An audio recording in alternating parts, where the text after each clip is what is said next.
Kita mulai aja ya kayaknya karena udah jam 9, biar selesainya nggak terlalu malam, jadi bisa istirahat.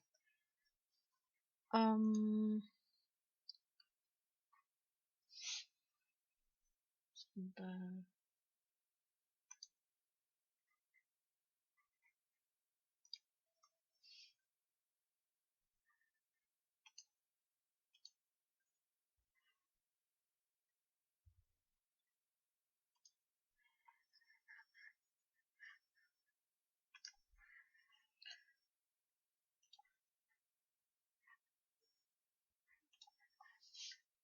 Eh, Mau kenalan dulu nggak? Satu-satu gitu. Biar saya tahu maksudnya. Atau mau langsung materi aja?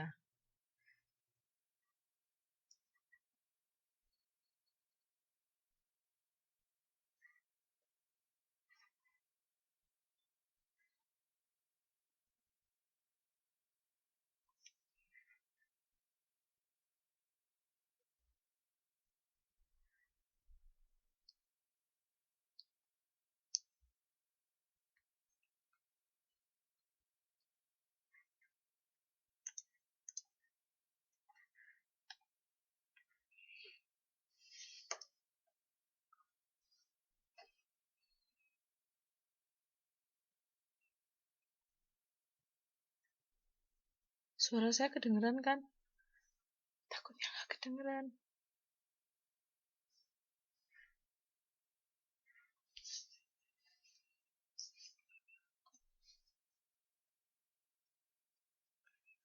Oke.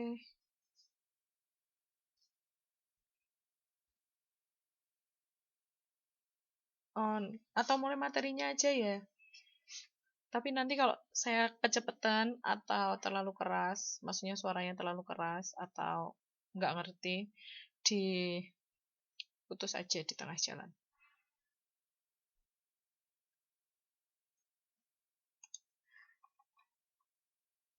Jadi, aku mau bikin ini sebentar.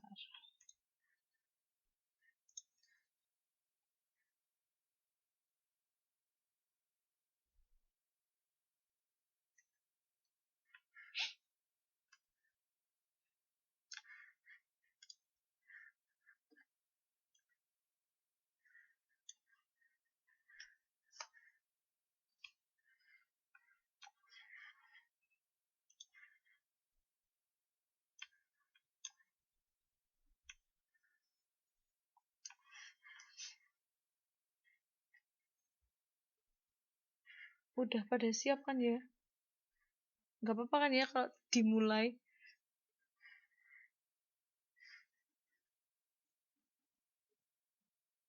Oke. Jadi untuk pemasaran jasa pada semester ini itu menggunakan modul yang baru dan cukup berbeda dari tahun lalu. Karena dia pakai modul yang edisi 2. Udah pada dapat modulnya semua belum?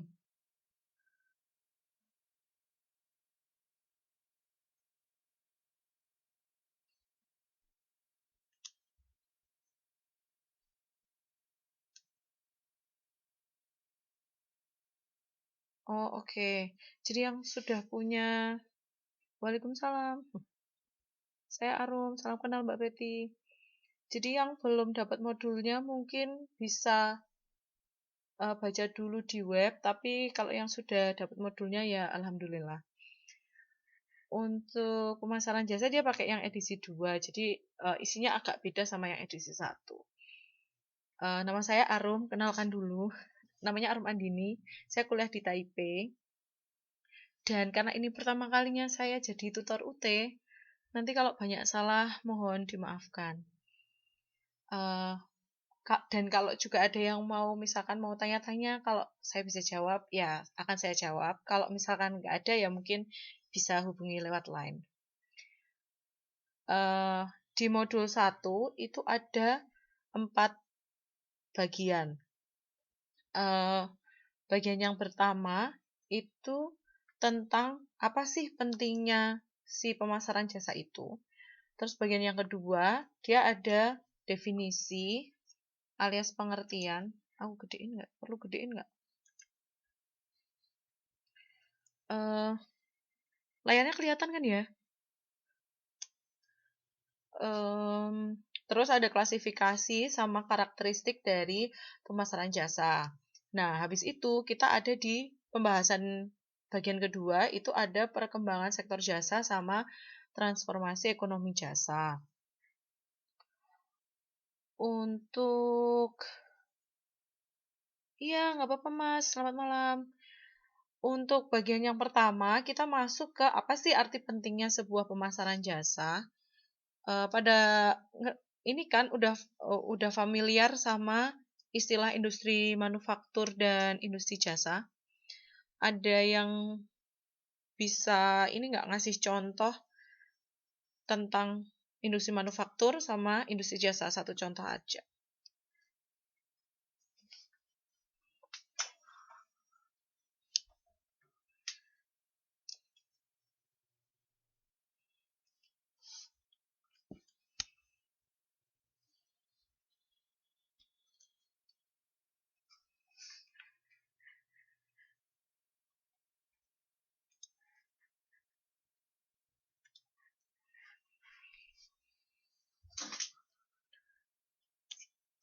Oke, sip.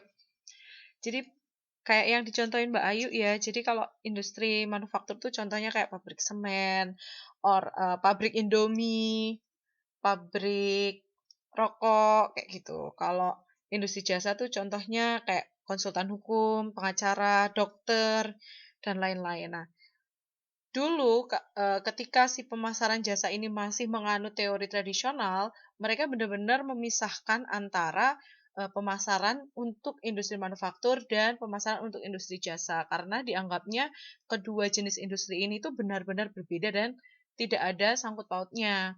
Tapi setelah adanya perkembangan zaman, semakin lama perbedaan antara jasa dan manufaktur semakin menjadi abu-abu. Jadi nggak gitu jelas antara perbedaan industri manufaktur dan industri jasa. Mereka saling membaur dan akhirnya ini berefek ke pemasaran dari masing-masing jenis industri. Nah, untuk industri jasa, kenapa sih dia penting? Karena banyak teori yang mengatakan bahwa industri jasa itu lebih menjadi ruhnya dari industri. Karena tanpa si industri jasa ini, produk akan berkurang nilainya atau value-nya. Kayak teori yang menyebutkan bahwa everybody is in the service. Jadi kayak uh, seluruh uh, elemen masyarakat atau semua orang itu tuh butuh yang namanya jasa. Karena misalkan nih dalam kehidupan sehari-hari, kita mau potong rambut. Kadang kan kita nggak bisa motong rambut ya. Makanya terus kita butuh tukang potong rambut. Apa sih tukang cukur? Oh ya itulah pokoknya. Lalu si teori ini lebih dikuatkan lagi dengan adanya istilah service dominant logic, di mana sometimes sesekali si perusahaan jasa itu perusahaan manufaktur itu dia juga punya jasa di dalam perusahaannya sendiri. Nah, itu tukang salon maksudnya, Pak. Aduh, saya nggak tahu. Tukang cukur rambut, ya. Jadi kayak setiap perusahaan manufaktur itu dia punya sisi industri jasanya. Walaupun hanya kecil atau bisa juga besar. Begitu juga dengan industri jasa. Terkadang dia butuh yang namanya sebuah produk atau produk nyata yang bisa memperkokoh posisi apa ya kayak customer engagement gitu ya. Apa ya? Pendapat konsumen tentang pelayanannya supaya kayak merasa oh pelayanannya dia itu lebih bagus gitu. Halo Mbak Mas Ria, selamat datang. Jadi kayak misalkan nih kita mau ngirim barang dari Taiwan ke Indonesia pakai jasa yang dari toko Indo itu beli kardus. Terkadang kita bakal milih jasa yang kerdusnya itu lebih tebel. Kayak walaupun volumenya sama, kayak ukurannya sama, ketika kardusnya lebih bagus, lebih tebel, kita akan merasa bahwa oh, pelayanan dia itu tuh lebih bagus. Padahal yang jadi tolak ukur kita itu tuh produk nyatanya. Service dominant logic itu kurang lebih seperti itu. Nah, adanya pemahaman yang sama antara pelanggan, kayak customer, dengan orang yang memberikan jasa, itu menjadikan satu kesamaan pemahaman. Nah, kesamaan pemahaman ini namanya co-creation value. Mungkin kalau ada yang punya modulnya, bisa dibuka di halaman berapa ini? 16 sama 17. Di situ ada penjelasan tentang co-creation value. Jadi kayak customer dan penyedia jasa, dia sama-sama saling berkaitan membangun satu pemahaman yang sama tentang kualitas jasanya. Gitu kayak membangun pemahaman tentang bagaimana sih si perusahaan jasa ini memberikan pelayanan. Begitu. Nah, ini dia. Di situ ada ini contoh dari salah satu penelitian punyanya SWA, majalah SWA. Dia neliti tentang pengaruh komunitas kayak kayak solidaritas di dalam sebuah komunitas, di mana dia bagi dua sumber resource itu apa ya? Dua sumber yang dia bakal membuat co-creation value, atau dia itu tuh membangun nilai-nilai tentang pandangan pelayanan jasa ini. Bukan pelayanan jasa, pemberian jasa, bukan. Pemberian servis, bukan juga. Ya, gitulah pokoknya. Jadi bagaimana si perusahaan ini terlihat baik, itu dia dipengaruhi oleh bagaimana perusahaan membangun nilai dan customer membangun nilai. Seperti itu. Terus, ada yang mau ditanyakan nggak? Atau saya kecepatan?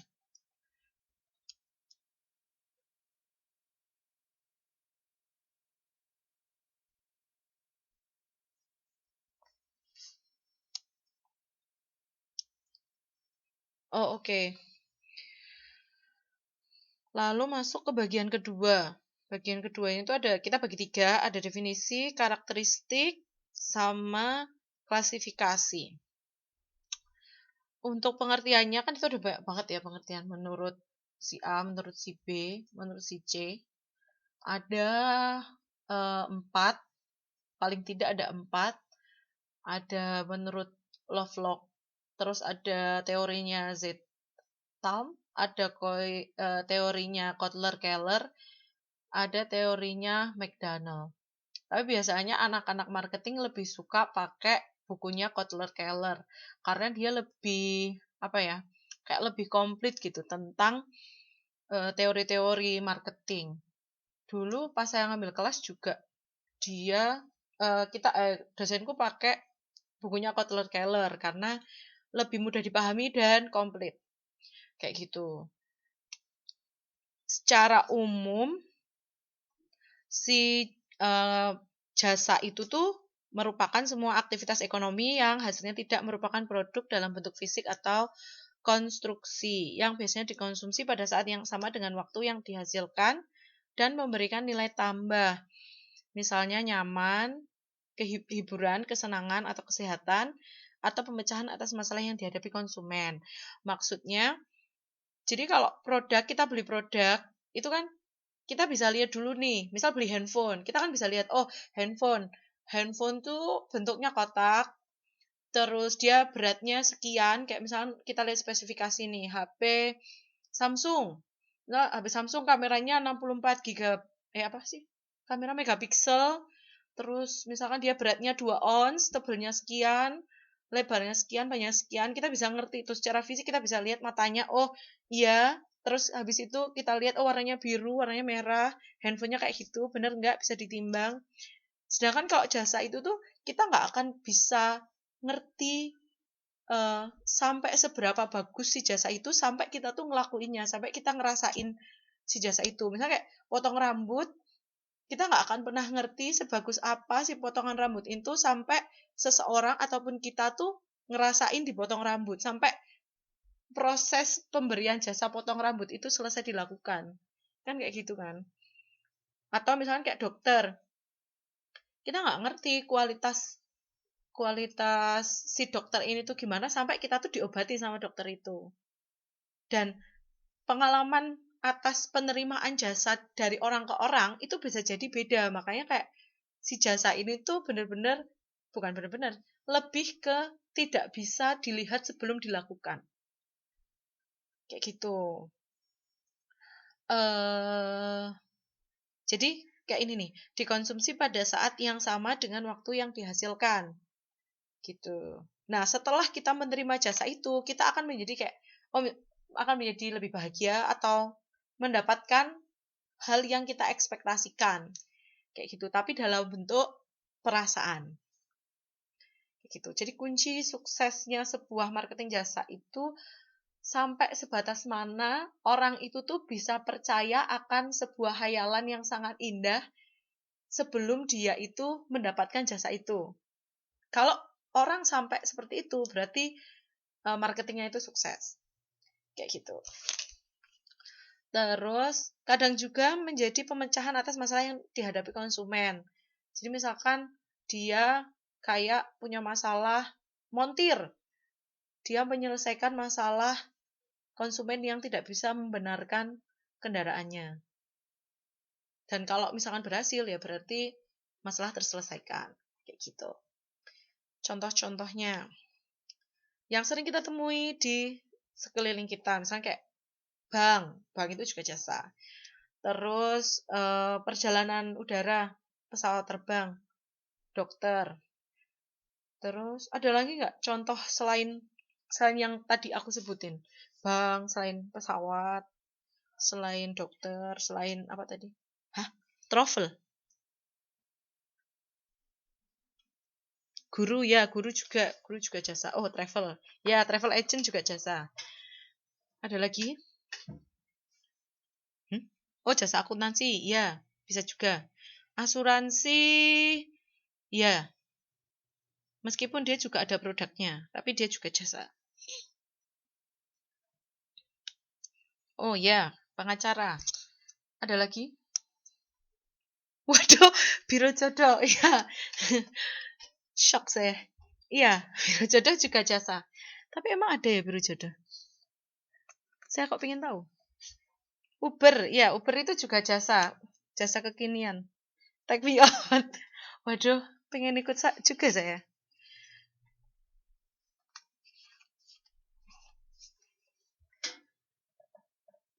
Ada lagi?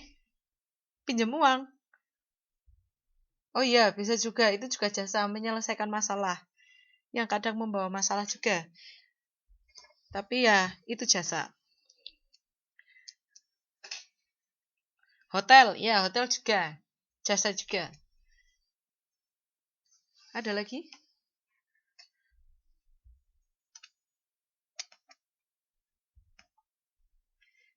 Ini contoh yang lain. Contoh perusahaan jasa di era kekinian. Di era ketika internet merajalela dan industri 4.0 semakin jaya.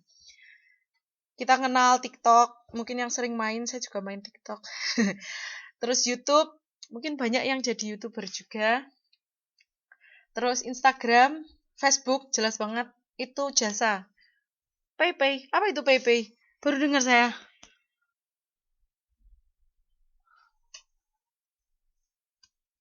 Kok lucu namanya PayPay?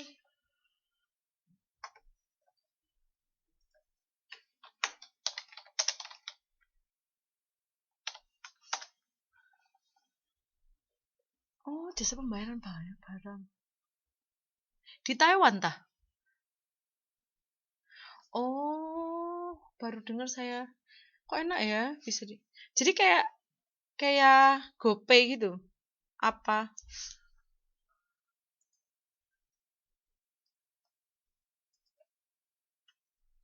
Oh, PayPay.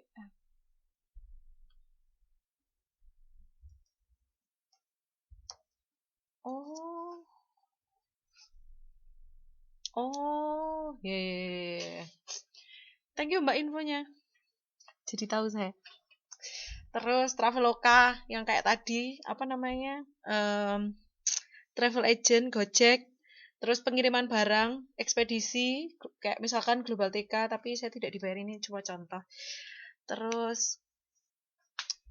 WhatsApp, dia penyedia jasa saling komunikasi, pengganti SMS, ya itulah. Iya, boleh. Silahkan dinyalakan Mbak, ininya, mikrofonnya.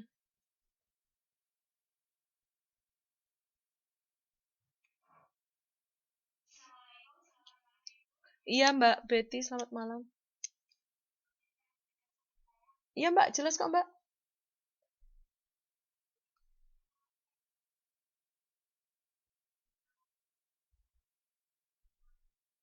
Iya.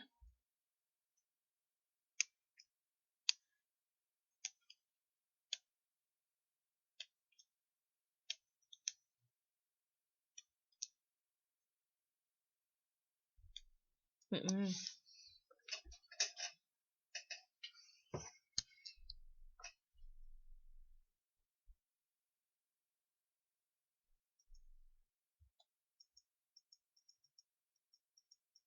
Mm-mm. Mm-mm.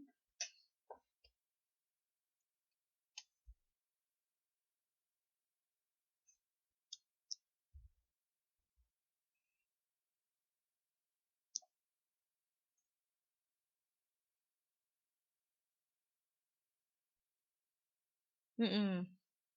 Mm-mm.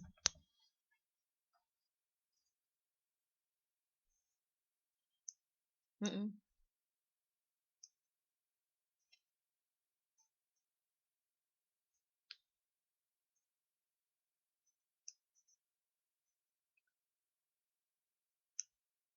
Mm.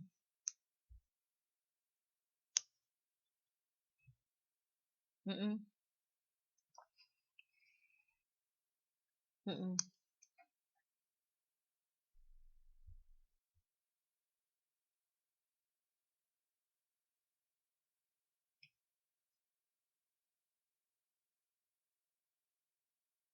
Mm-mm. Oh, oke. Oh iya, terima kasih Mbak Betty infonya. Menarik sekali. eh apa? Informasi baru, terutama buat saya. Jadi mungkin itu sejenis kayak fintech, maksudnya sejenis kayak GoPay, sejenis kayak, oh mungkin yang tadi kayak disebutin beberapa hotel yang tidak bisa, apa namanya? Tidak bisa masuk ke kategori hotel secara konvensional, misalnya kayak Airbnb gitu ya. Jadi kayak dia menggunakan sebuah website untuk memasarkan rumahnya sebagai hunian sementara. Makasih sekali Mbak Betty, infonya menarik.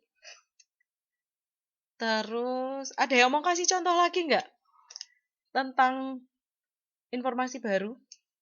Atau mungkin contoh tentang perusahaan jasa yang sedang booming di Taiwan?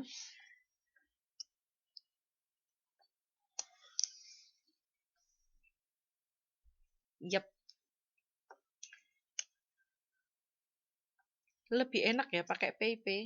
Karena saya biasanya bayar pakai kartu pos office.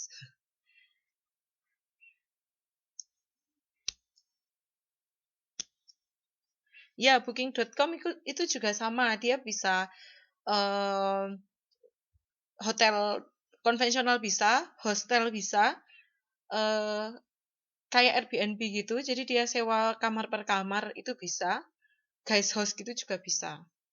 Cuman biasanya booking.com itu dia lebih eh, mahal. Nggak juga sih, sometimes dia lebih murah juga.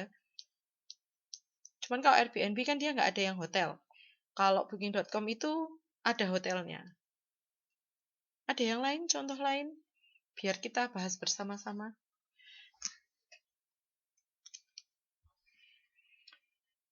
Sosial media yang belum saya sebutin yang mungkin lagi banyak dipakai. akhir-akhir ini yang cuma pernah saya pakai.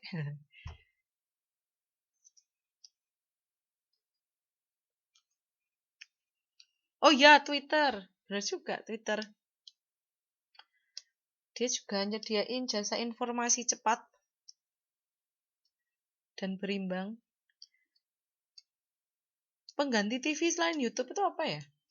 Mungkin ada industri kekinian pengganti TV, tapi bukan YouTube. Oh iya, Netflix. Oh iya ya, Netflix. Indo XX1 juga, tapi udah tutup.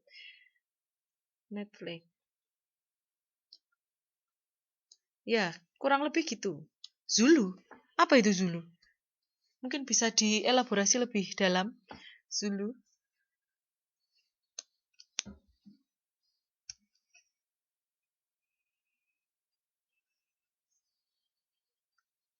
Oh, gitu ya. Wah, seneng ya. Zulu. Di Taiwan bisa tah Zulu? Atau hanya Indonesia aja?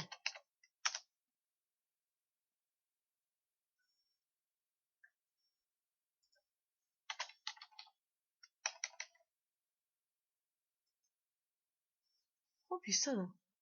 Wah, baru tahu. Itu downloadnya di ini, App Store. App Store. Apa? Aduh, apa sih namanya? Google Play. Atau kita harus langganan apa dulu gitu di net?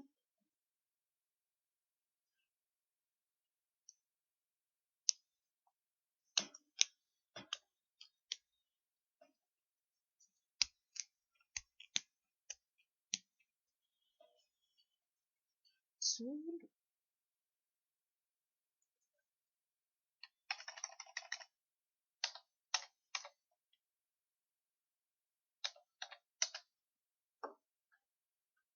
Oh,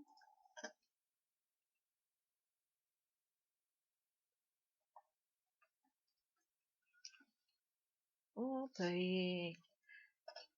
Kalau iya saya buka ternyata ada dan kualitasnya kayaknya bagus. Kalau contoh lain selain TV udah, hotel udah, sosmed udah, apalagi ya yang belum? Ekspedisi pengiriman selain yang sudah sering kita kenal kayak pos, terus toko Indo, ada nggak yang dia itu tuh contoh lain gitu tentang jasa ekspedisi yang kekinian? Oh, JNT ya. Kalau di Taiwan ada nggak contoh yang seperti itu? Selain pos, Hemau. Hemau itu apa Hemau? Oh, kayak ini ya, Manigo. Apa beda? Oh, aku pernah ya lihat. Pernah lihat truknya. Suhada.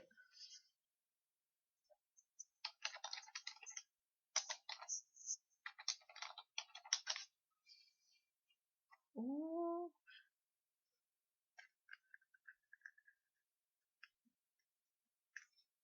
ya ya ya ya. Banyak juga ya. Apalagi ya, contoh dokter online, ada nggak dokter online? Selain dokter, apa tuh? Halo dokter?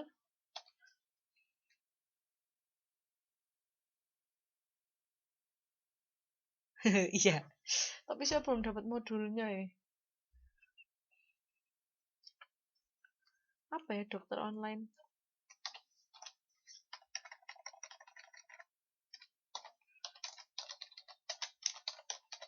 Sepertinya Halodoc.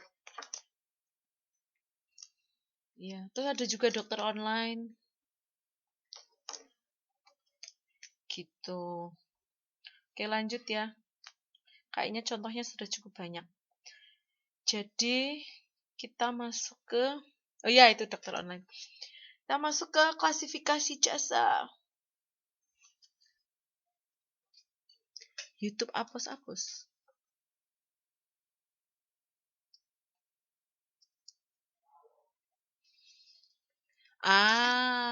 Vlog orang juga bisa juga, itu juga jasa. Jasa menghibur, menyenangkan, dan memberikan informasi. Jadi kalau teman-teman yang, nggak apa-apa Mbak, selamat bergabung. Punya vlog yang menginformasi, lebih baik untuk dikembangkan. Oke, siapa tahu bisa jadi industri jasa. Terus lanjut ke klasifikasi jasa. Secara umum dia bisa dikategorikan menjadi dua dulu. Tangible action sama intangible action. Terus dari situ bisa dibagi menjadi 4 jenis. People processing, possession processing, mental stimulus processing, sama information processing.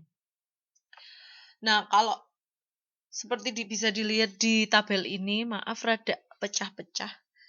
Jadi, intinya adalah kalau tindakannya itu secara nyata bisa langsung apa ya?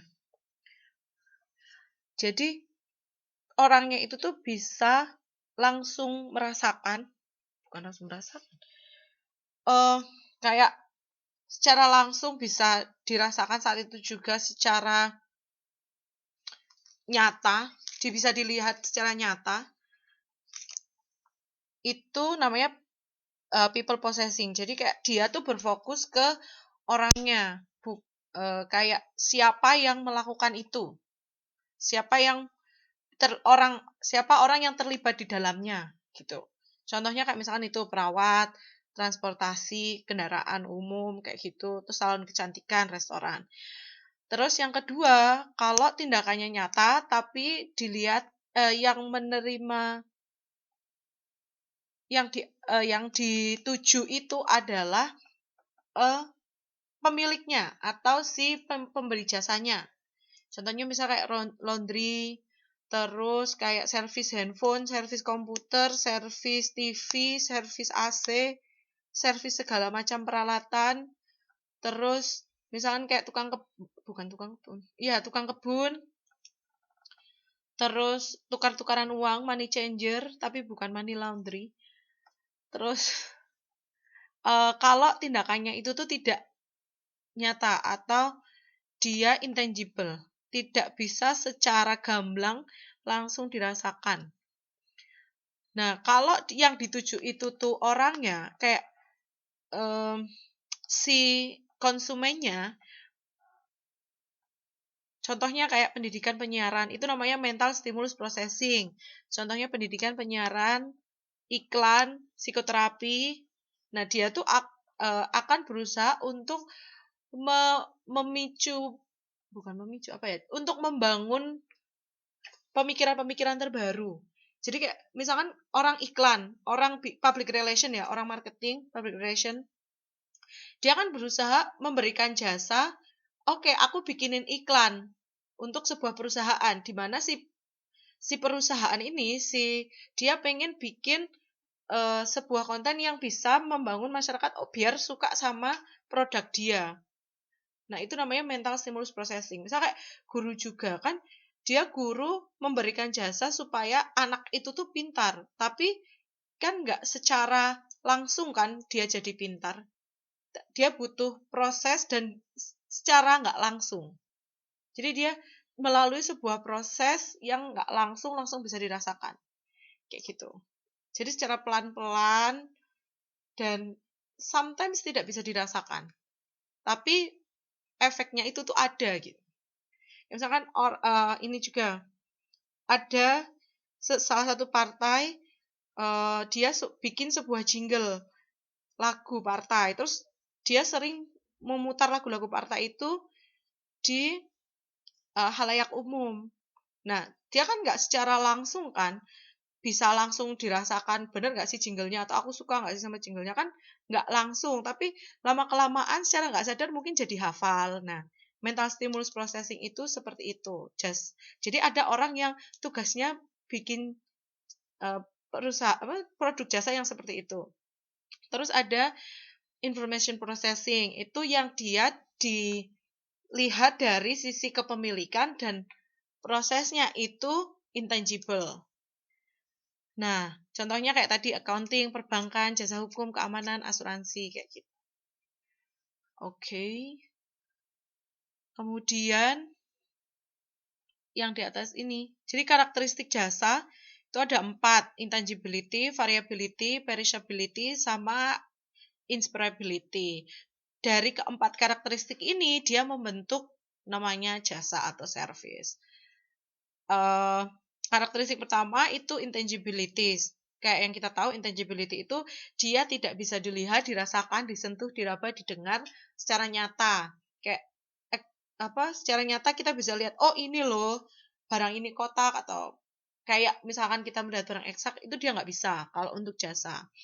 Nah, di sini ada beberapa aspek yang mendukung adanya peningkatan kualitas. Jadi kan kita kalau jasa itu sangat dipengaruhi oleh kualitas ya, kita mau pakai jasa gitu.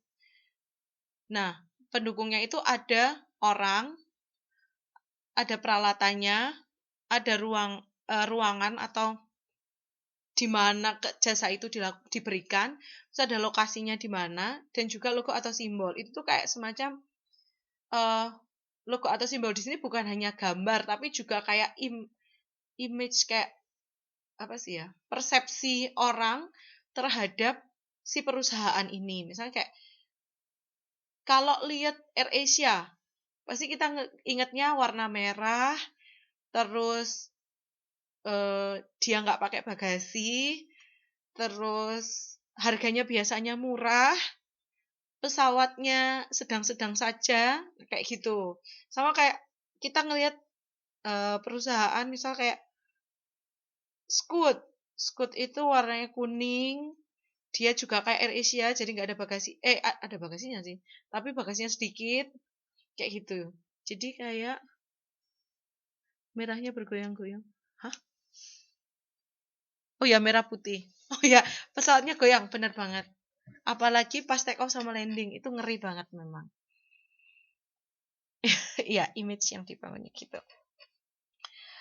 Terus orangnya, jadi kayak bagaimana si staff-staffnya itu memberikan jasa, itu juga jadi tolak ukur apakah si jasa itu tuh bagus atau enggak. Misalnya kayak kita pergi ke sebuah travel agent, terus ternyata travel agentnya sebenarnya bagus nih travel agentnya, kayak dia udah terkenal gitu. Tapi ternyata kok salah satu staffnya memberikan servis yang nggak enak, misalnya kayak mukanya ditekuk, atau judes, atau jawabnya nggak santai gitu. Kan kita jadi beranggapan bahwa jasanya jelek gitu. Padahal yang jelek itu staffnya. Jadi sangat penting untuk menjaga kualitas dari setiap. Betul banget. Saya juga pernah dimarahin sama si staffnya Lion Air. Makanya saya nggak mau lagi naik Lion Air. Jadi seperti yang aku bilang tadi ya, jadi kayak baik dari orang, peralatan, kayak misalkan ketika kita masuk ke sebuah salon yang punya peralatan lebih canggih dan lebih lengkap, biasanya akan lebih kita pilih. Iya emang Mbak Betty, bener. Saya sering tuh dimarahin, makanya 2 kali saya dimarahin, udah nggak mau pakai itu lagi. Kok jadi gibah ya saya? Tapi memang gitu sih Mbak. Suka kadang ngeselin. Nggak apa-apa Mbak Wiwin, selamat datang. Lanjut lagi ya. Terus peralatan itu tadi ya. Jadi kadang nggak harus komplit sih, tapi apa ya, peralatan yang bagus tuh ibaratnya kayak senjata kita untuk memulai perang. Kalau senjatanya bagus, mutakhir, terus banyak, kemungkinan menangnya kan lebih banyak, kan seperti itu. Bener juga Mbak. Makanya mending naik yang rada rada bayar dikit lagi lah. China atau KT atau Eva, tapi ya nggak bisa pulang ya, sama aja.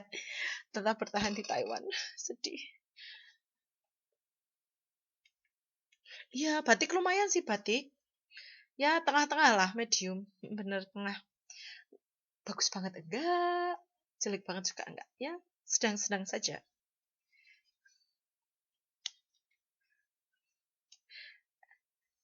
BTW teman-teman nggak pada pulang loh. Saya kok pengen pulang, tapi kok nggak bisa pulang. Iya, ini juga bagus. Yang hijau itu apa ya warnanya? Apa sih yang warnanya hijau?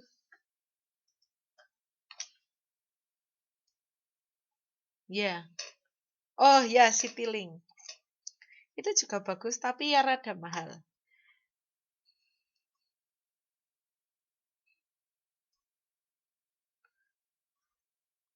Waduh, kok sama? Saya juga nggak bisa pulang. Sedih tapi.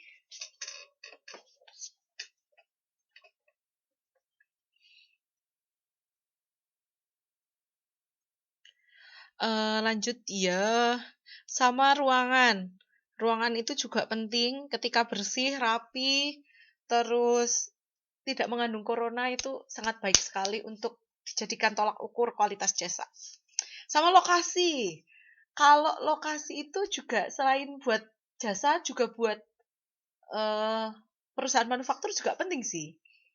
Jadi lokasi yang strategis itu penting, tapi memang biasanya mahal.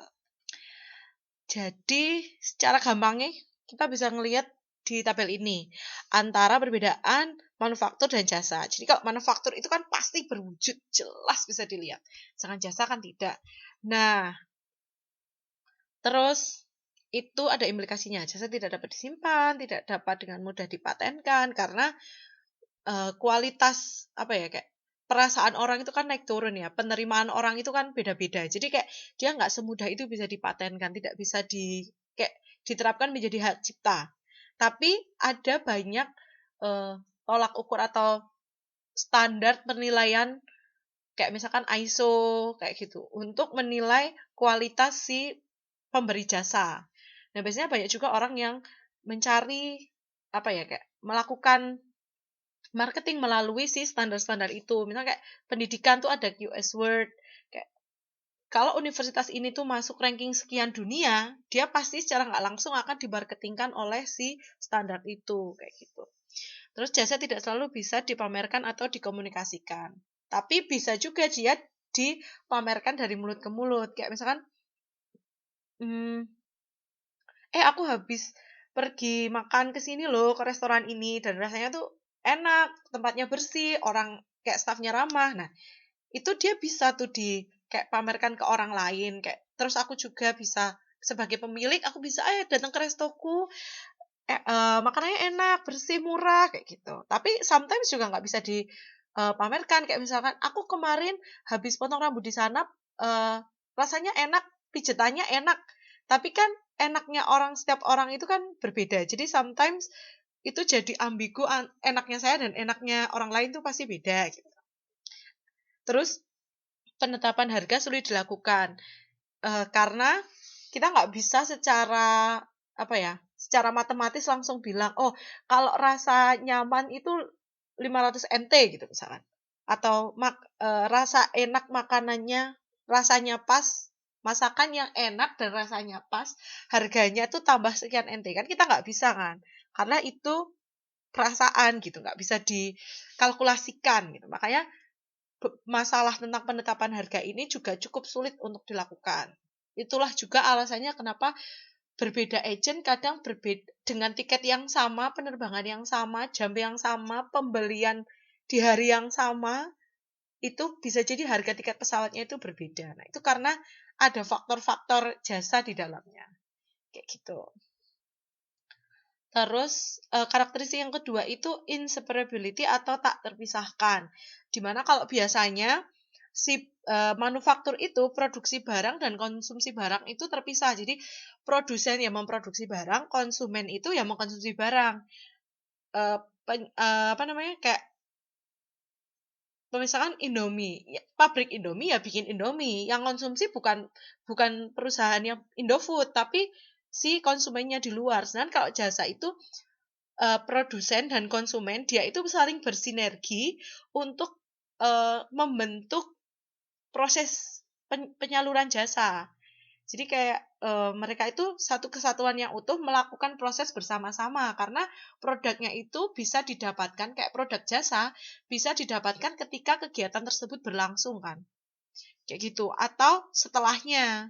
Makanya produksi jasa ya saat itu juga, konsumsinya juga saat itu juga. Jadi dua pihak ini berjalan beriringan bersama-sama. gitu. Misalnya, nah, kayak yang tadi aku sebutin, jadi konsumen berpartisipasi dan mempengaruhi transaksi. Kalau konsumen ini tuh tidak ikut andil, berarti jasa ini tuh tidak ada karena si konsumen ini bisa jadi tidak mendapatkan value dari si jasa itu. Gitu. Dan bukan hanya dari konsumen ke produsen, tapi antar konsumen tuh juga saling berpengaruh karena image dari jasa itu bisa juga ditularkan dari konsumen ke konsumen, nggak hanya dari produsen ke konsumen. Kayak gitu. Terus karyawan yang kayak tadi aku bilang, staff itu tuh sangat berpengaruh. Dia kayak jadi pionnya, jadi apa ya? Jadi ujung tombak si jasanya, si pemberi jasa. Karena kalau seandainya ya image. Kalau seandainya si karyawan ini tuh memberikan image buruk di depan konsumen, bisa jadi satu perusahaan itu dilihat buruk gitu. Jadi staf yang baik, staf yang berkualitas akan menghasilkan jasa yang berkualitas. Kayak gitu. Dan yang paling penting produksi massal itu sulit dilakukan. Dan kalau barang dia bakal gampang banget untuk mass production asalkan resource-nya ada. Mass production itu tuh sangat untung untuk dilakukan, terutama untuk konsumsi cepat habis. Sedangkan untuk jasa, dia sometimes susah untuk diproduksi secara massal, kayak gitu. Karena dilayaninya satu-satu sometimes. Tapi saat ini bisa sih dilayani massal, kayak misalnya lewat website, lewat sistem, dia secara langsung bisa pelayanannya massal karena dia sudah pakai AI, jadinya langsung sistem melayani semua orang yang masuk ke sistem itu. Gitu.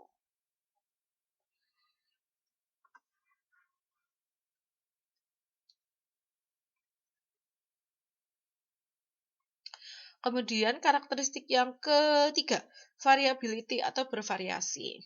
Nah, kalau barang itu kan dia ada standar tertentu ya. Kayak misalkan SNI. SNI helm dia harus bentuknya A, B, C, D, E.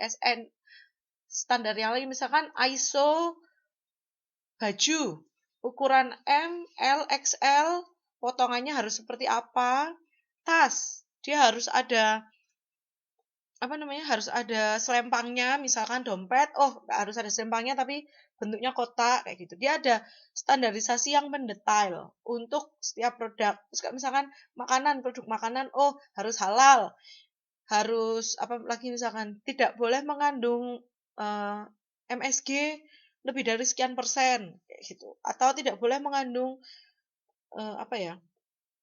zat-zat berbahaya, misalkan kayak apa sih? Racun atau apa gitu. Kosmetik tidak boleh mengandung merkuri, misalnya kayak gitu. Dia ada standarisasi untuk setiap produk.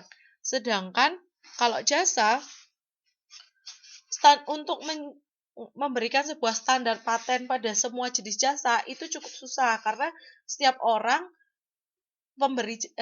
yang memberikan jasa atau si produsen jasa ini dia terkadang kemampuan untuk memberikan jasanya itu tuh berbeda. Kayak misalkan Traveloka sama tiket.com, dia sama-sama menjual tiket dan segala jenis paket perjalanan. Tapi bukan kualitas, kayak standar pelayanan Traveloka dengan standar pelayanan tiket.com itu hampir bisa dipastikan berbeda. Baik dari pengalaman, misalnya kayak bagaimana menggunakan apps-nya, bagaimana cara klaim, dan sebagainya. Ataupun dengan harga, kayak gitu-gitu. Dan kalau dilihat dari sisi customer-nya, biasanya berbeda juga. Jadi kayak standarnya tuh tidak bisa distandarisasi secara maksimal. Gitu. Jadi kayak contohnya nih, kayak tindakan konsumen mempengaruhi hasil jasa dan kepuasan. Sama kayak tadi aku bilang, konsumen berbeda warna aja bisa jadi kayak pendapat konsumennya berbeda, kayak gitu. Terus kayak misalkan staffnya ketika staff ini tuh diberikan standarnya tuh nggak bisa kayak kamu harus senyum ketika melayani customer, harus senyum 5 senti ke kanan, kebayang nggak sih? 3 senti ke kanan, 3 senti ke kiri gitu. Kan manusia juga nggak akan selalu ngukur kan 3 senti kan nggak bisa seperti itu, makanya heterogen. Dan kadang itu juga berpengaruh ke persepsi orang. Oh, mbaknya ini senyumnya kurang bagus, makanya nggak suka gitu. Hah? Pakai apa ini Mbak Fitri? Tiket.com Traveloka atau pesawat atau apa? Kosmetik?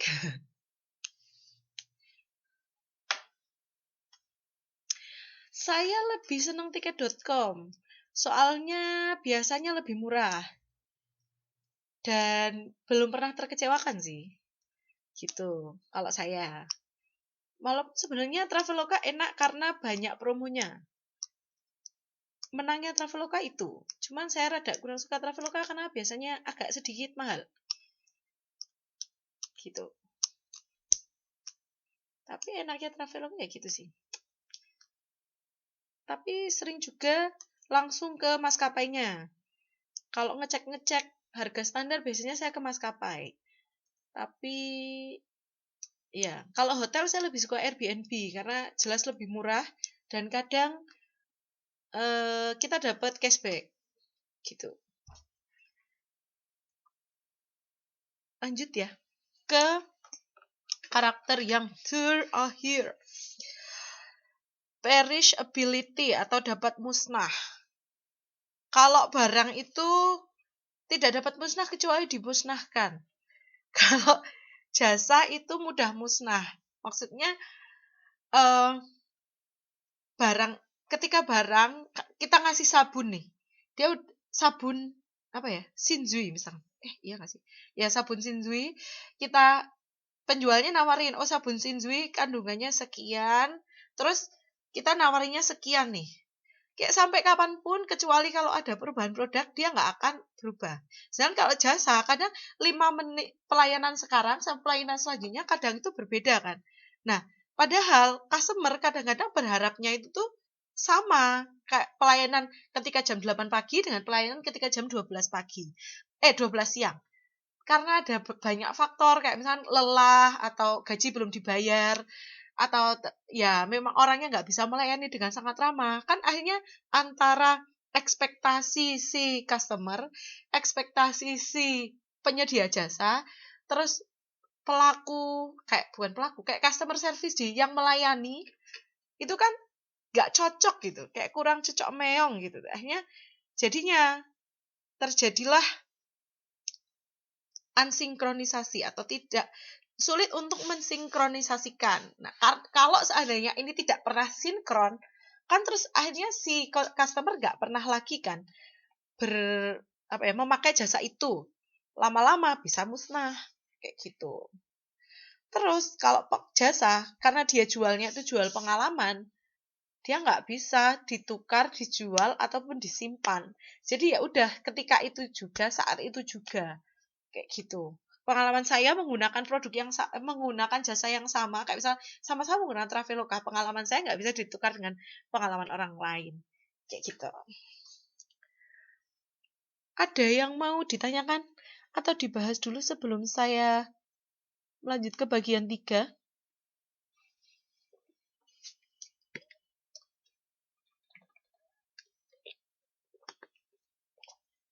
Atau ada yang mau cerita tentang pengalaman menggunakan salah satu jasa? Boleh nyalain mikrofon kok kalau mau cerita.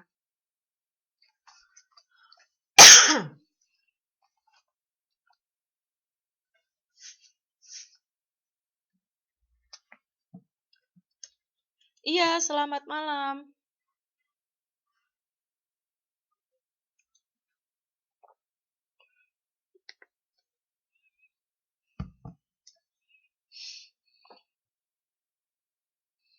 Mm-mm. Mm-mm.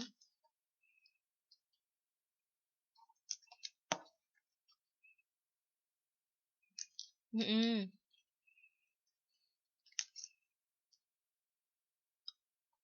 Iya. Mm-mm.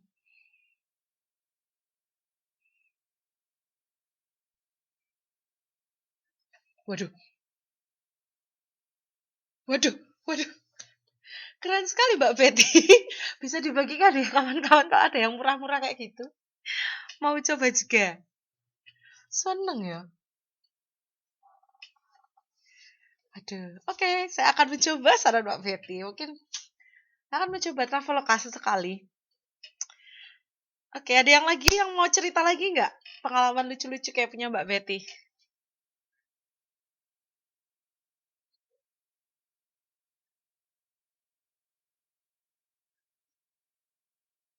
Heeh,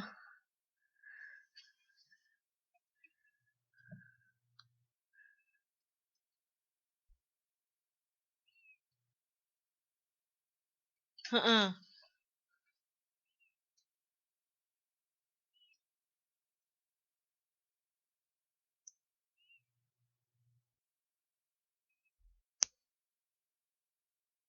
Wah, murah banget, Mbak. Wah, padahal Airbnb aja nggak ada loh. Itu yang kisaran 300 M itu pasti yang asrama yang sekamar isi banyak banget gitu loh. Wah, enak juga ya. Oh, nice info, Mbak. Sungguh nice info. Bisa dicoba lain kali. Oke, kita lanjut ya ke bagian ketiga biar tidak terlalu malam. Bagian ketiga itu ada tentang perkembangan sektor jasa.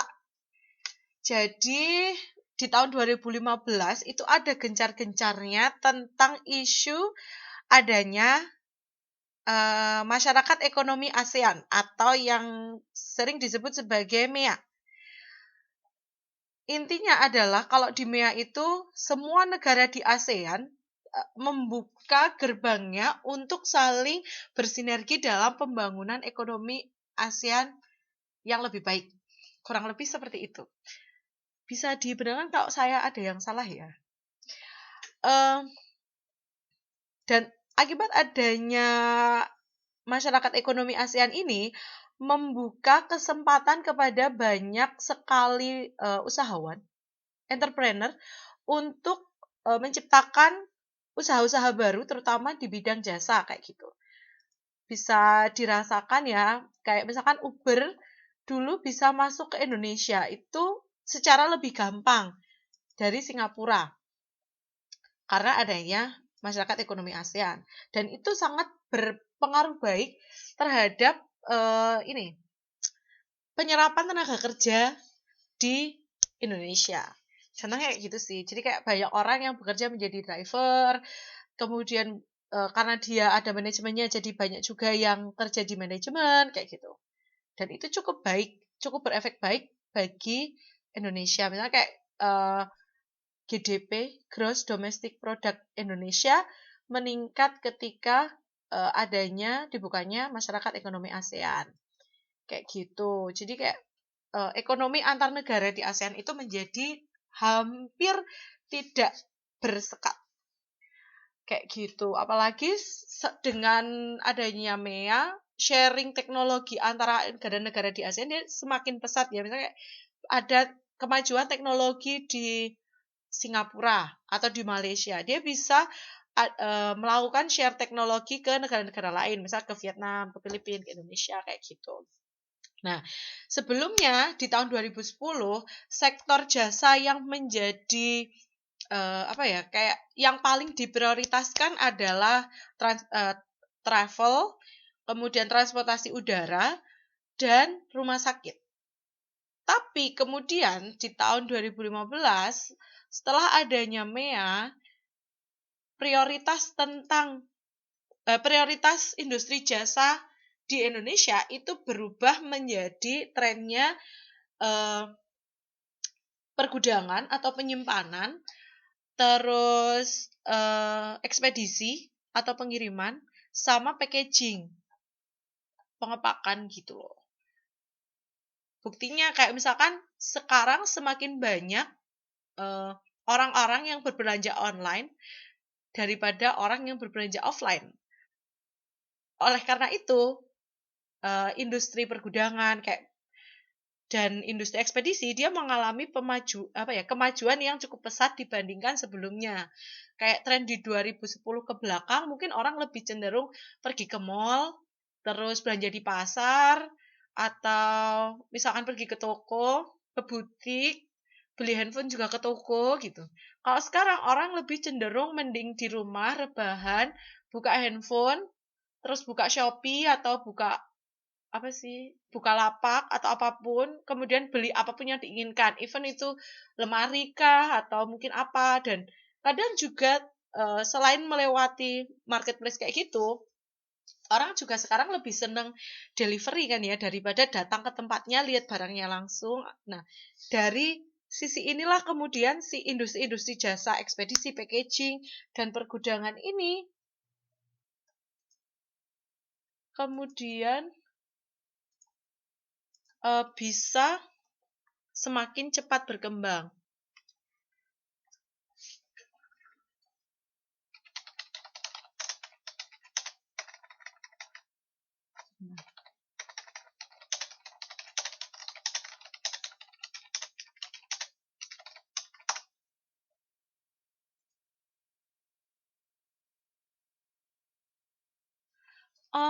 Sebentar, ada yang tahu nggak kalau susah masuk lagi tuh caranya gimana ya?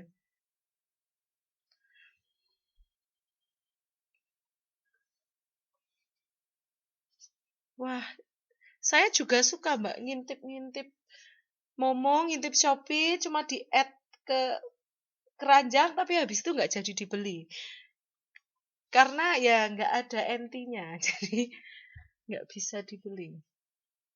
Eh, ini cara ngundang. Saya kok gaptek amat ya, nggak bisa mengundang. Cara ngundang yang sudah keluar itu gimana ya? Hmm,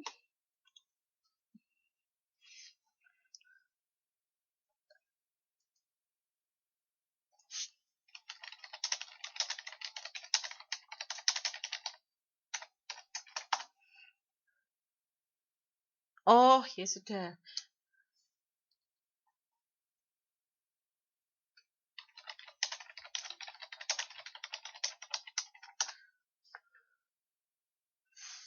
Oh ini. Oke.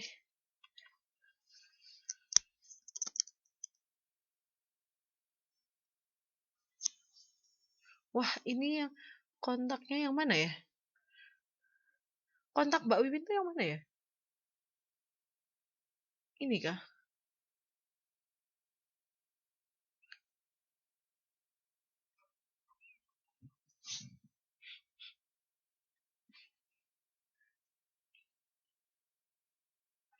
Wiwin Wahyuni.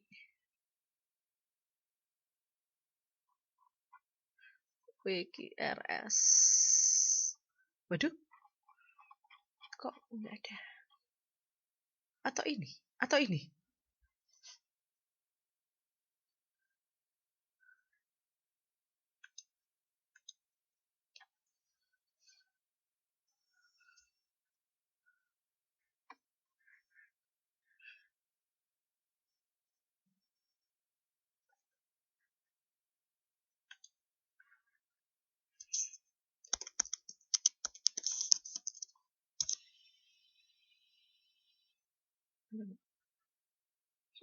Atau mungkin ada yang bisa mengundang Mbak Wiwin?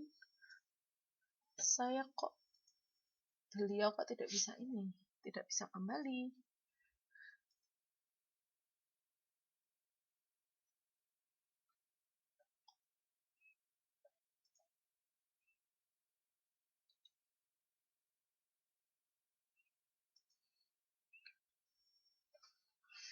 Oh, oke. Ini kali ya? Atau ini? Atau ini deh kayaknya. Oh, nggak apa-apa Mbak Eti. Selamat datang. Oke, Mbak Wiwin ini ya mungkin ya.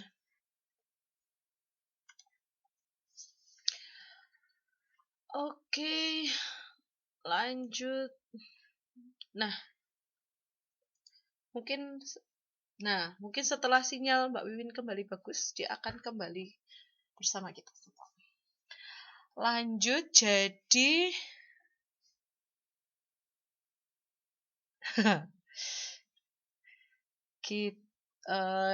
tadi aku ngobrolin tentang perubahan itu ya.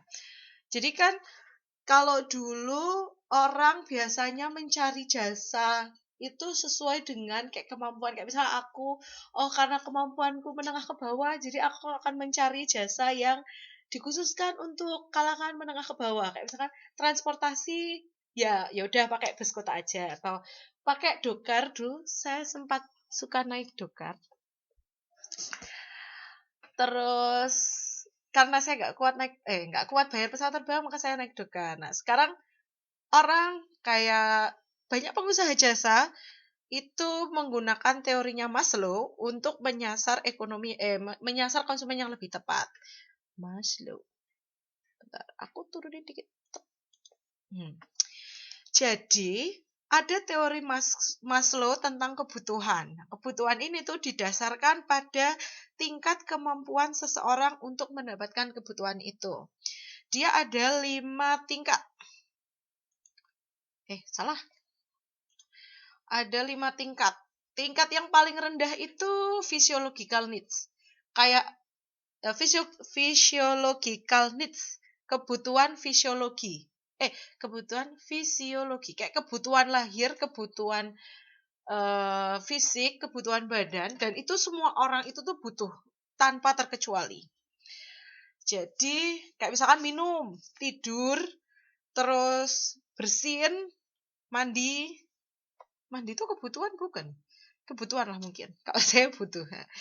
Terus jalan kaki, bergerak maksudnya. Itu kebutuhan fisik, makan, kebutuhan fisik. Itu semua orang tuh membutuhkan. Jadi, kalau ingin menyasar ke kebutuhan ini, itu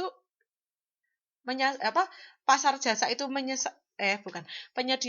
penyedia jasa itu menyasar ke bagian ini, konsumennya itu bakal banyak banget. Setiap orang itu pasti akan butuh. Maka dia bakal lebih mudah untuk mendapatkan konsumen. Terus ke atasnya lagi itu ada safety needs atau keamanan, rasa keamanan. Nah, setiap orang itu butuh juga, tapi untuk beberapa orang safety needs ini tidak dibutuhkan karena memang tidak mampu untuk membutuhkan safety, membutuhkan keamanan. Kadang ya udahlah keadaannya ya mau gimana lagi, aman nggak aman ya udahlah gitu. Lebih atas lagi, love and belonging needs. Jadi ini lebih ke kebutuhan secara psikologi. Jadi kayak kebutuhan untuk dicintai, kebutuhan untuk mencintai, terus kayak pengen kebutuhan akan sesuatu yang mewah, terus kayak kebutuhan akan sesuatu yang lebih bergaya, yang membuat rasa bahagia, kayak gitu. Itu love and belonging needs. Nah, terus atasnya lagi, yang nomor 4 sama nomor 5. Nomor 4 itu ada esteem needs. Jadi dia yang kayak memunculkan rasa sangat bangga, kayak misalkan, wah, mendapatkan penghargaan atas hasil kerja yang dilakukan. Kan terus jadi bangga. Nah, itu tuh ada di esteem need. Ada orang yang dia itu tuh yang penting aku merasa bangga. Kan ada kan? Bukan lagi dia itu berfokus pada kebutuhan fisik, kebutuhan aman, kebutuhan bahagia, kebutuhan cinta. Tapi lebih ke kebutuhan kebanggaan, prestasi, kayak gitu. Nah, yang terakhir, yang puncak paling tinggi dan biasanya itu tuh hanya kayak hal-hal yang mewah dan nggak semua orang bisa punya, itu namanya self actualization. Jadi kayak pembuktian diri, kayak misalkan seorang pejabat nih, dia butuh self actualization, dia nggak lagi mikirin tentang maksudnya kayak kebutuhan fisik enggak, dia udah dapet, terus aman, jelas dia dapet pengamanan, cinta, dia udah punya keluarga misalkan, terus belonging list dia maksudnya kayak pakaian, terus barang-barang sehari-hari dia udah punya, terus dia juga berprestasi karena dia dipilih jadi wakil rakyat misalkan. Nah, dia tinggal self actualization. Jadi dia pengen membuktikan siapa sih saya gitu. Terus kayak keinginan-keinginan yang nggak penting tapi menurut dia itu tuh bisa jadiin dia viral gitu. Misalkan, oh setelah punya semuanya saya pengen punya istri 5 gitu misalkan. Kan itu masuk ke self actualization. Kebutuhannya nggak gitu penting tapi ya, wah nggak apa-apa Mbak Wiwin. Semoga sinyalnya segera membaik. Eh balik lagi ya. Jadi kayak kayak gitu. Kebutuhannya nggak gitu penting sebenarnya dan cukup mahal untuk orang lain, tapi untuk beberapa kalangan orang dia lebih fokus ke kebutuhan itu gitu. Nah, dari piramida ini kemudian si industri jasa ini bisa ngelompokin menjadi 3 jenis sasaran. Jadi sasaran untuk ekonomi menengah ke bawah itu di orang-orang di golongan 1 dan 2, di golongan 1 dan 2, terus menyasar ke golongan menengah di golongan 3, dan menyasar di kalangan ekonomi atas atau golongan 4 dan 5. Nah, berdasarkan dari penggolongan-penggolongan itu, muncullah ide bahwa bagaimana si perusahaan jasa ini bisa menyasar lebih banyak range, kayak lebih banyak tingkatan konsumen dengan menekan biaya serendah-rendahnya. Jadi, biar semua orang itu bisa merasakan kepuasan menggunakan jasa setinggi-tingginya, tapi dengan biaya serendah-rendahnya. Agar misalkan konsumen dari setiap kalangan itu bisa merasakannya. Kayak gitu. Ketika ada proses ini, akan ada orang yang bertindak sebagai pembuat value atau istilahnya orang marketingnya. Gimana orang itu tuh bikin value yang setinggi-tingginya. Tapi ada juga yang bertindak sebagai salah. Jadi gini, ada yang pihak yang bertindak sebagai value inovator, di mana dia membuat value innovation. Nah, value innovation ini merupakan proses penciptaan nilai setinggi-tingginya dengan biaya serendah-rendahnya, agar banyak konsumen dari setiap kalangan itu mendapatkan manfaat dari jasa yang diberikan. Kayak gitu. Contohnya misalkan pemberian jasa murah.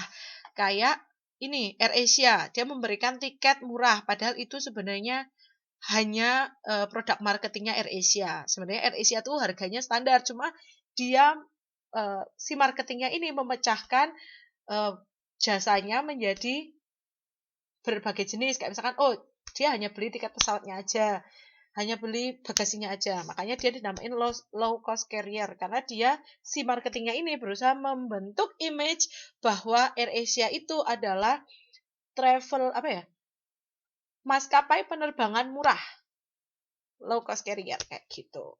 Terus Airbnb, dia juga berusaha untuk biar semua orang itu bisa merasakan tinggal di rumah mewah meskipun hanya 1 kamar, biar biayanya ringan kan. Makanya dia muncullah si Airbnb ini.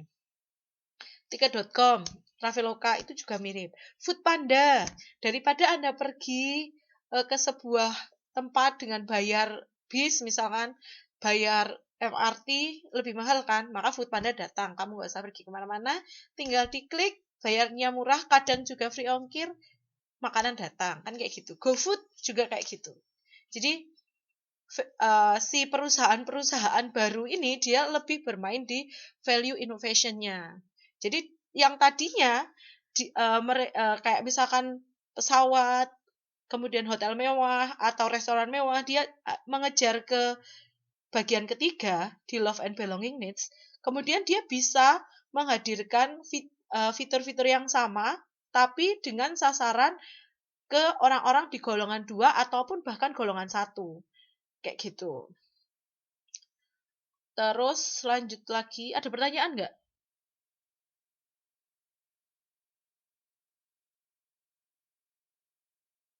Sepertinya tidak ada. Lalu lanjut lagi ya ke bagian keempat atau bagian yang terakhir. Yeay. Di bagian keempat ini kita membahas tentang transformasi ekonomi jasa. Jadi kan pasti ada perubahan ya dari waktu ke waktu gitu.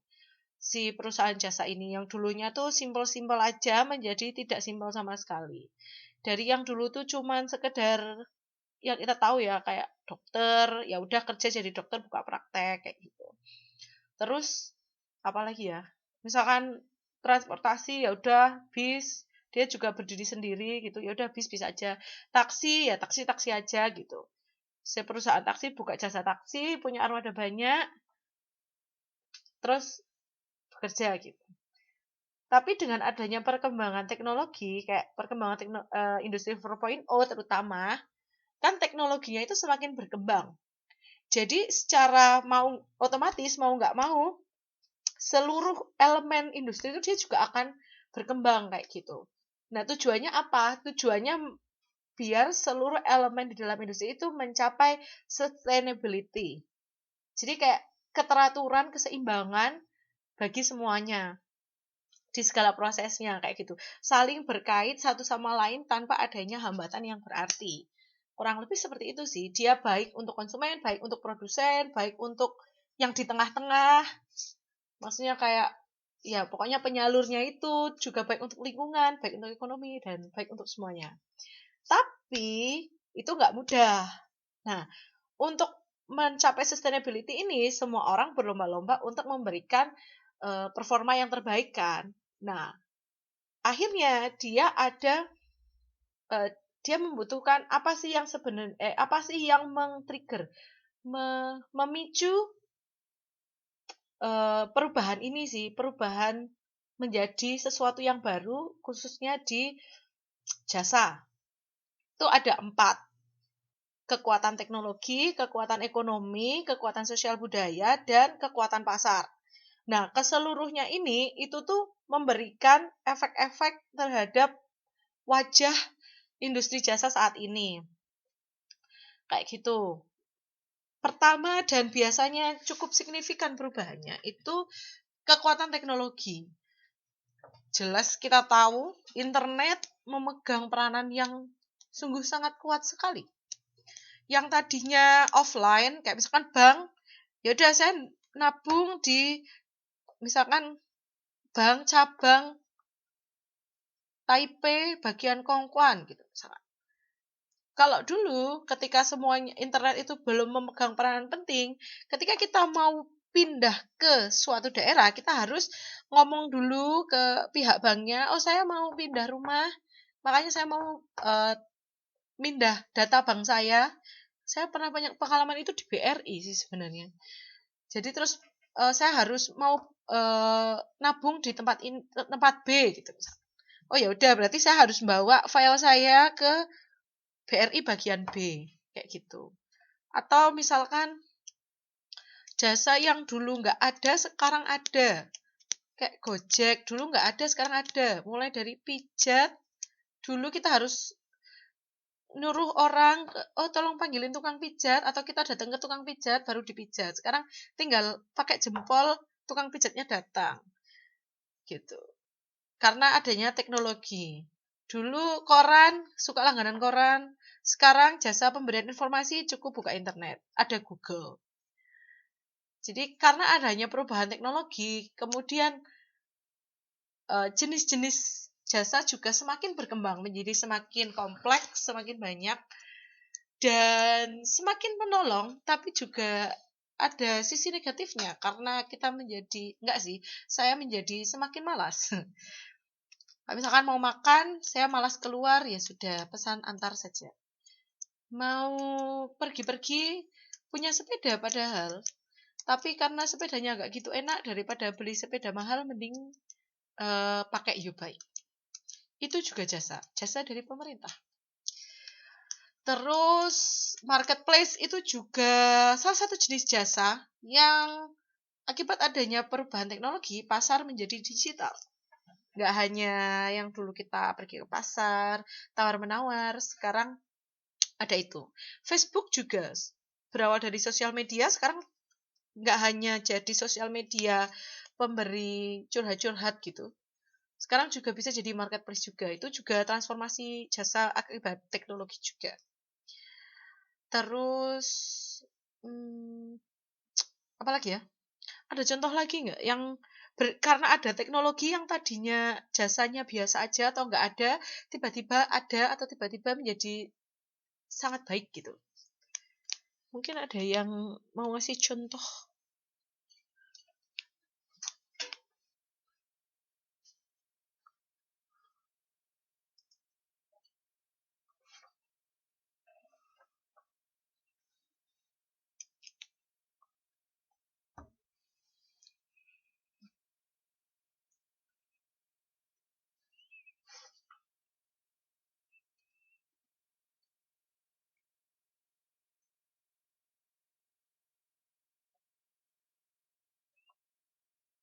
Skype ini juga loh, contoh akibat adanya teknologi.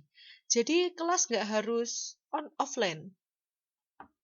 Wah, siap Mbak Betty. Terus, ya Skype ini juga menolong sih. Apalagi ya? Contohnya, Sevel.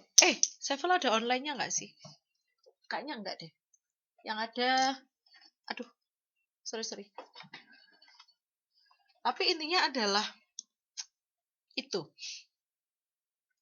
Sevel, 7-Eleven, Seven.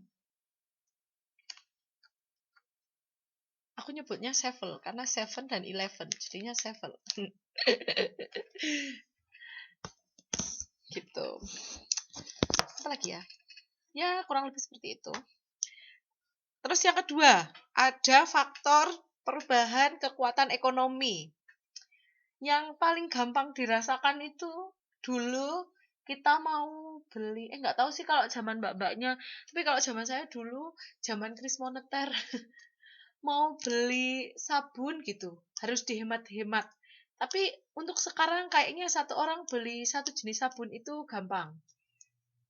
Karena kekuatan ekonomi seiring berjalannya waktu, dia kayak mengalami perubahan kan. Sometimes kemampuan seseorang juga semakin di-upgrade, semakin meningkat, semakin bertambah. Akhirnya dia kekuatan ekonominya itu semakin kuat. Menyebabkan orang-orang berpindah nih dari yang tadinya misalkan dari golongan satu, karena dia ada kekuatan ekonomi yang semakin kuat, negaranya semakin bagus ekonominya, orang-orang bertransmigrasi ke yang Maslow tadi jadi ke model 2 atau model 3. Nah, akibat adanya hal ini, si pemberi jasa atau perusahaan jasa kan juga mengalami perubahan kan. Yang tadinya mereka itu tuh misalkan kayak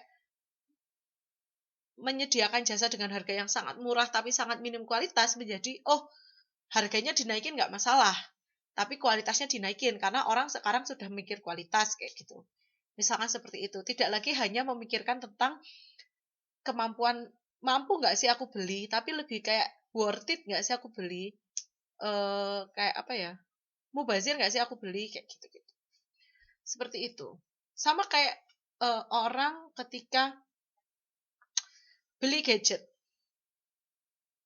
Kan si penyedia jasa, kayak misalkan eh, supplier handphone nih. Ada kan orang yang dia supplier handphonenya cuma supplier iPhone.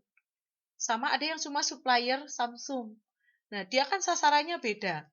Biasanya kalau supplier iPhone itu ada di kota-kota besar yang uangnya itu uangnya untuk ya, orang-orangnya punya cukup uang untuk membeli iPhone.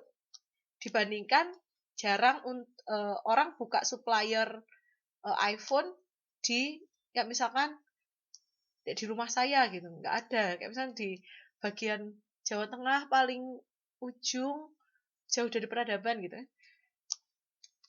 Kayaknya jarang sekali. Itulah perubahan kekuatan ekonomi yang bikin juga ini perbedaan ah, orang yang orang yang menggunakan aplikasi-aplikasi online kadang ketika kekuatan kayak kemampuan ekonominya semakin meningkat, membeli aplikasi berbayar pun jadi tidak masalah gitu. Nah, makanya kemudian hadirlah Netflix yang berbayar.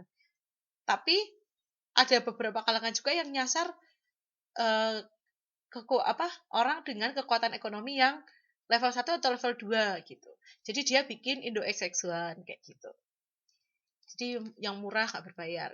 Makanya kekuatan ekonomi ini akan sangat berpengaruh terhadap penyedia jasa. Kayak gitu. Terus juga kemampuan ekonomi suatu negara juga akan berpengaruh ke pemberian jasanya. Biasanya semakin kuat ekonomi suatu negara, pemberian jasanya juga akan semakin baik. Kayak misalkan contohnya ke salon. Nyalon di mana ya? Salon di Taiwan. Nggak tahu sih, saya belum pernah ke salon di Taiwan. Misalnya salon di Indonesia, salon yang ada di bawah pohon mangga atau pohon rambutan, dia cuma bisa melayani potong rambut untuk pria. Yang atau ya. Tapi kalau coba datang ke negara yang lebih maju salonnya, misalnya ke Korea, salonnya bisa melayani kegiatan apa misalkan tanam benang atau biar mukanya glowing kayak kaca gitu. Kan pasti berbeda kan pemberian jasanya. Orang salon-salon di Korea udah nggak lagi di bawah pohon, tapi dia udah mulai menjadi salon yang lebih bagus. Bahkan mungkin ada yang digabungkan sama klinik bedah plastik gitu. Oh ya, tanam bulu mata juga kayaknya berbeda. Kalau di sini saya lihat kok kayak bagus-bagus gitu, kayak natural-natural aja gitu. Kayak cantik-cantik gitu. Jadi pengen. Tapi kadang mungkin di Indonesia kan kalau misalkan yang masih baru-baru gitu kadang mungkin belum cukup bagus walaupun juga banyak yang bagus sih. Kayak klinik spa gitu misalkan. Wah, jelas saya lebih milih buat beli piantang daripada tanam bulu mata. Nanti langsing saya.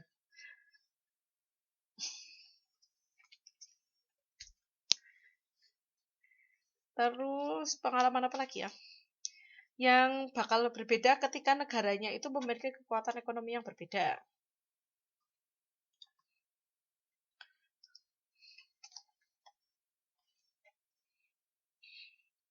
Terus juga eh, kayak kemampuan ekonomi negara itu juga berpengaruh. Misalkan contohnya sekarang NT kan udah mahal banget tuh kan ya.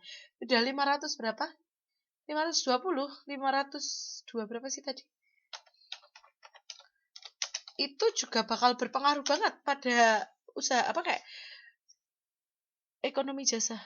Wadidiw, 528, 530. Aduh, kirim duit tapi kok sayang ya, gak punya duit. Jadi kan kayak gitu. Kalau misalkan kayak misal sekarang ya, NT lagi mahal-mahalnya. Terus rupiah lagi murah-murahnya. Orang bakal apa ya kayak sebuah perusahaan itu pasti akan mengalami gonjang-ganjing kan. Dia akan menjadi tidak stabil. Nah, karena ketidakstabilan itu kadang dia akan berubah ke pemberian. Waduh, 532 akan memberikan efek yang berbeda. Misalnya kayak teman saya tadi pagi mau transfer ke Taiwan lewat bank BCA. Dia nggak bisa transfer di bawah 3.000 NT, minimal 3.000 NT. $100 tuh berapa ini? Ya, 3.000 NT. Di bawah itu dia nggak bisa. Padahal sebelumnya ketika si NT ini masih stabil di angka 400 sekian, itu bisa kirim cuman misalkan $30, $40. Nah, kan ada perubahan kan ketika si kurs NT ke rupiah ini nggak stabil dan sangat tinggi, kadang bank menjadi memberi apa ya punya kebijakan-kebijakan khusus gitu untuk melindungi performa dari si bank tersebut. Kayak gitu. Oke, next. Ke contoh ketiga. Ke faktor ketiga. Ada perubahan kekuatan sosial dan budaya. Jelas banget bakal berpengaruh karena adanya faktor pertama dan faktor kedua. adanya teknologi, orangnya punya kemampuan ekonomi yang bagus, kemudian di sosial dan budayanya juga pasti akan berubah.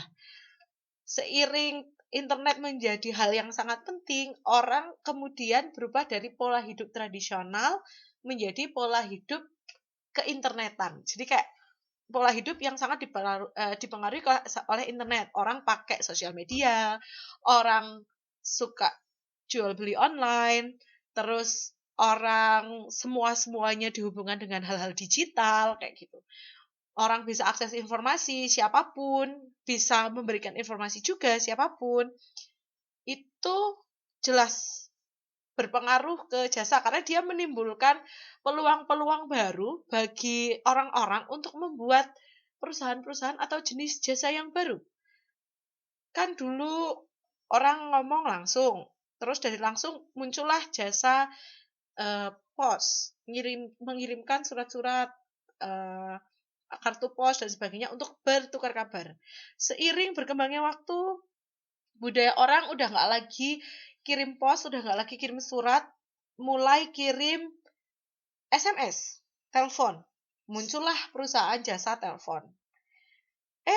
Sekarang orang udah nggak lagi SMS atau telepon masih sih, SMS gitu. Beralih ke email, muncullah Gmail, muncullah Yahoo Mail, dan email-email yang lain. Ternyata sekarang email itu nggak cukup praktis. Ada yang lebih bagus. Dulu ada BBM. Orang kemudian beralihlah ke BBM dari email. Dari BBM ternyata muncul sosial media yang lebih baru lagi. Facebook, Line, KakaoTalk, WhatsApp, Twitter, Telegram, dan lain-lain. Itu juga dipengaruhi oleh adanya budaya dan sosial masyarakat. Kayak gitu, secara gampangnya. Dan yang terakhir adalah perubahan kekuatan pasar. Jadi daya serap pasar itu berubah seiring berjalannya waktu sehingga jasa itu juga berubah. Tadi kan aku pernah nyinggung tentang MEA ya, Masyarakat Ekonomi ASEAN. Terus ada juga kelompok-kelompok ekonomi lain di dunia, kayak misalkan AFTA, NAFTA. Nah, mereka-mereka ini membuat regulasi tentang bagaimana pasar ini tuh berkembang, bagaimana pasar ini tuh bergerak gitu. Nah, akibat adanya itu kesepakatan-kesepakatan di dalam organisasi-organisasi dunia yang berhubungan dengan ekonomi, kemudian si negara-negara anggotanya itu kan jadi punya kekuatan tersendiri atau punya apa ya kayak titik apa ya namanya kekuatan lah intinya kayak punya kekuatan untuk lebih mengembangkan sektor jasanya kayak gitu. Jadi kayak dia lebih punya jalan lebih luas dengan adanya ikut organisasi-organisasi dunia kayak gitu. Jadi dia punya kemampuan lebih, punya akses yang lebih luas kayak gitu. Seperti itu. Dan selesai. Apakah ada pertanyaan karena kita kayaknya masih punya waktu beberapa menit atau ada yang perlu saya ulangi? Atau mau ngobrol bebas juga boleh.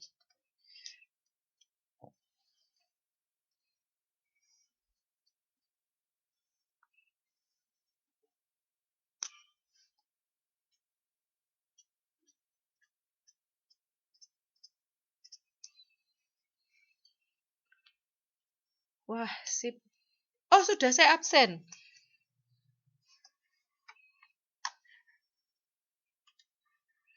Ini kan yang hadir 15 sama saya kan, yang 2 izin. Jadi 15 kurangi 3. 12. Dan yang hadir 1, 2, 3, 4, 5, 6, 7, 8, 9, 10, 11, 12. 1, 2. Harusnya. Oh, oke. Ya, gimana Mbak Betty?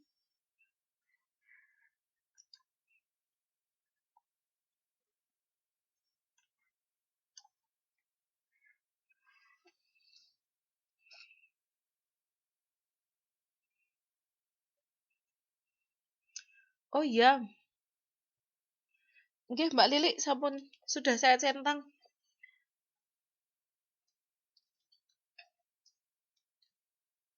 yang nggak hadir Mbak Furaida sama Mbak Osniar karena berhalangan.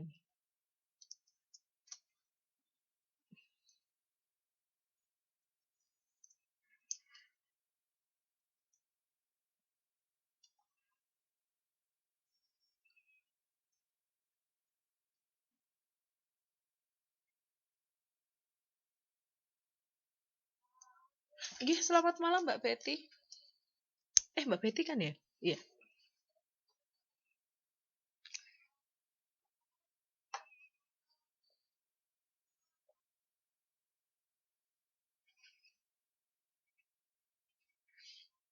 Mm-mm.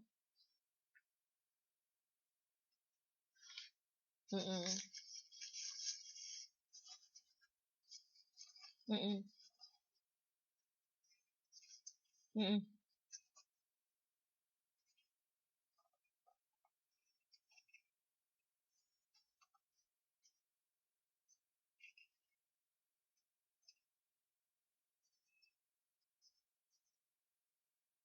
Mm-mm.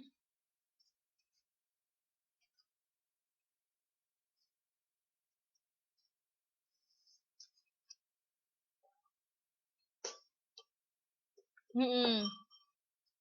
Iya. Oke, pertanyaan yang bagus Mbak. Eh Berdasarkan pemahaman saya ya. Jadi kalau beberapa perusahaan baru atau perusahaan apa ya jenenge?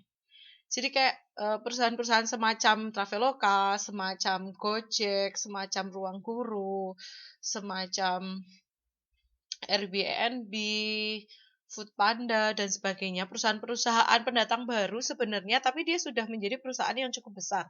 Nah, dia itu biasanya menerapkan pola apa namanya? Pola marketing yang menyasar ke kebutuhan. Jadi bagaimana membangun habit atau kebiasaan masyarakat agar menggunakan produk tersebut. Bisa jadi lewat kayak misalkan pemberian promo. Itu yang paling tradisional sih. Ngasih promo sebanyak-banyaknya ke berbagai macam jenis orang penggunanya agar si pengguna ini tuh banyak banget yang masuk. Itu yang paling tradisional, yang paling simple tuh biasanya kayak gitu. Kayak misalnya Gojek ngasih voucher free ongkir, free drive, free apapun itu, promo-promo kayak gitu. Itu yang pasti banyak dilakukan. Ngasih promo-promo kayak gitu. Terus yang kedua, dia bisa juga dengan eh, tekniknya adalah dia kerjasama dengan beberapa brand yang sudah dikenal sama masyarakat. Jadi secara nggak langsung, misalnya kayak apa ya, kerjasama sama salah satu, misal Gojek kerjasama sama eh, brand helm. Terus dia bikin helm, misal kayak sama INK gitu, katakanlah. INK dan Gojek bekerja sama membentuk sebuah helm agar dia punya produk baru. Produk barunya ini buat pemasaran Gojek kan orang akan melihat, oh itu Gojek. Secara nggak langsung itu marketing tidak langsung. Jadi selama ini kan kalau yang tradisional dia menggunakan teknik marketing langsung. Marketingnya, ayo dong beli produk kita, produk ini bagus loh. Atau ayo dong beli tiket kita murah dan sebagainya. Atau ayo beli datang ke hotel aku kualitasnya bagus, tempatnya bersih kayak gitu. Jadi kayak membangun image-nya tuh secara langsung. Kayak ayo dong kayak gitu. Nah, yang kedua tuh teknik marketingnya tidak langsung. Jadi kayak mereka lebih cenderung untuk pelan-pelan mengubah kebiasaan masyarakat atau kebiasaan pengguna untuk ketergantungan sama produk itu. Bisa juga kayak produk apa ya? Misal produk sepatu, dia pakai brand ambassador kan. Nah, dia pasti akan mencari brand ambassador yang biasanya itu sangat digemari sama konsumen yang dituju. Itu salah satu teknik tidak langsung. Kayak gitu. Oh, monggo Mbak Fitriani. Dan setahu saya itu Mbak. Nanti kalau saya tahu yang lebih mutakhir lagi, akan saya tambahkan. Begitu Mbak Betty. Kurang lebih itu. langsung dan tidak langsung.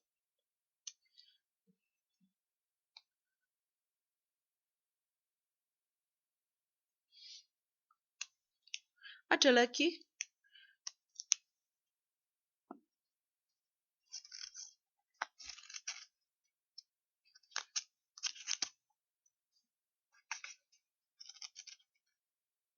Oh iya, ada juga. Kayak event now juga bisa jadi salah satu promo tidak langsung. Jadi kayak ikut-ikut event, terus dia jadi sponsorship. Kayak misalkan ada event-event jalan santai atau event apa, terus di situ dia ngasih oke, aku sponsorin, aku bayar marketingnya, tapi di sana nanti ada produk aku tuh yang jadi indoor prize atau ya kurang lebih kayak gitu. Itu juga bisa jadi salah satu teknik marketing tidak langsung. Atau ngadain apa ya? Ngadain acara-acara massa, misalkan kayak ngadain konser dangdut, ngundang artis ke sini, terus nanti itu acaranya panggung bersama Traveloka gitu misalnya atau apa gitu. Semacam kampanye kayak gitu. Itu juga bisa jadi teknik marketing untuk perusahaan besar. Bisa juga dia lewat oh enggak sih. Kalau untuk perusahaan baru dia nggak bisa. Nggak bisa lewat saham maksudnya. Eh ada lagi contohnya itu sih kayak dia numpang. Oh, ada juga yang kayak pemberian eh apa ya, santunan atau bantuan atau apa. Kayak misalkan apa ya? Pemberian jaket gratis. Misalkan beli motor atau servis motor, terus di motornya itu ditempelin stiker. Itu juga salah satu teknik marketing. Kayak misalkan beli motor Honda atau Yamaha. Kan biasanya dikasih helm, dikasih jaket, dikasih apa lagi sih? Itu juga salah satu teknik marketing. Sama kalau beli motor, nanti gratis servis 10 kali. Itu salah satu teknik marketing untuk menggait pelanggan. Kayak gitu. Jadi kan dia memarketingkan secara tidak langsung. Jadi biar banyak orang yang servis di bengkel resmi, makanya ketika beli motor dikasih servis bulanan, servis tahunan yang gratis. Nah nanti dia akan ketergantungan kan ke si jasa itu. Oh aku kalau nggak servis di bengkel resmi nggak suka. Karena kualitasnya nggak terjamin. Ya, misalnya kayak gitu.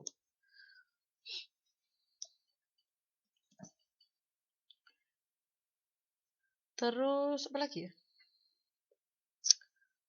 Pokoknya itu sih intinya adalah pertama itu baik di perusahaan usaha jasa skala berapapun menciptakan ketergantungan konsumen itu yang paling penting. Bukan hanya suka tapi sampai ketergantung gitu. Kalau enggak. Itu kuncinya.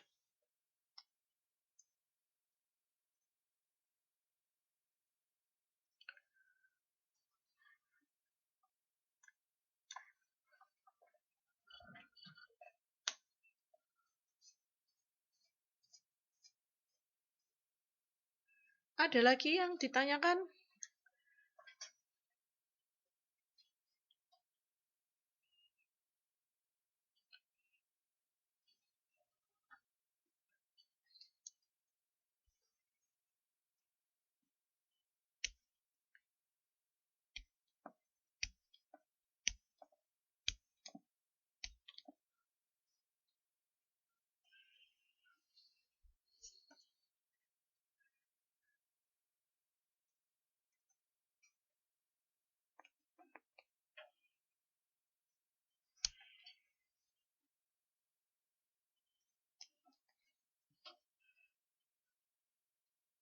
Kalau nggak ada yang ditanyakan, saya kira cukup untuk pertemuan hari ini.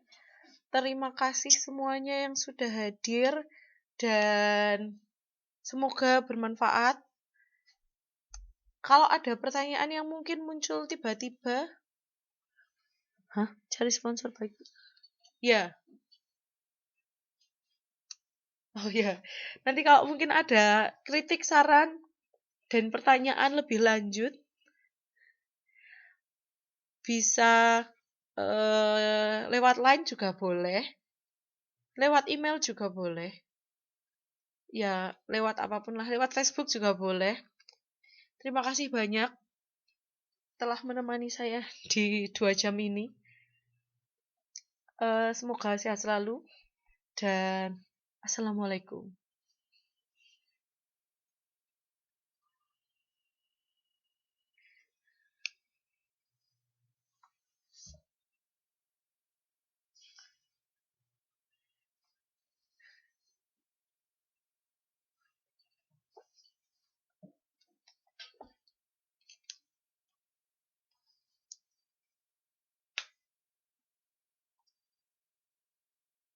Selamat istirahat juga semuanya. Sampai bertemu minggu depan. Ya, monggo-monggo silahkan bagi yang mau add dulu.